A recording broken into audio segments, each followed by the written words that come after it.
TDP విజయంలో మహిళలదే కీలక పాత్ర అని ఎమ్మెల్యే గిత్తా జయసూర్య అన్నారు.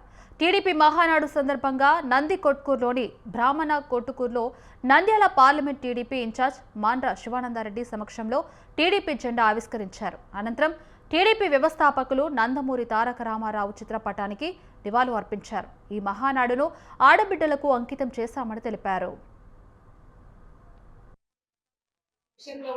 మహిళలను ముందు పెట్టుకుని ఎందుకు ఆ ఉద్దేశంతో పెద్ద నిర్ణయం తీసుకున్నారంటే, మహిళలు ఏదన్నా కానీ ఒక కుటుంబాన్ని నడిపిస్తారు. అదే విధంగా కుటుంబాన్ని నడిపించేది మెయిన్ మహిళనే కాబట్టి మహిళ కుటుంబంతో పాటు మన సమాజానికి కూడా ఎంతో పట్టుకొమ్మలాగా ఉంటుందని చెప్పేసి చంద్రబాబు నాయుడు గారు గొప్ప సంకల్పంతో ఈ పథకాలను అమల్లో తీసుకురావడం జరిగింది. గత ప్రభుత్వంలో జగన్ గారు మహిళలకు పెద్దపీట అని చెప్పేసి పెద్ద పీట కథ పక్కన పెట్టేసి చాలా అన్యాయం చేయడం జరిగింది.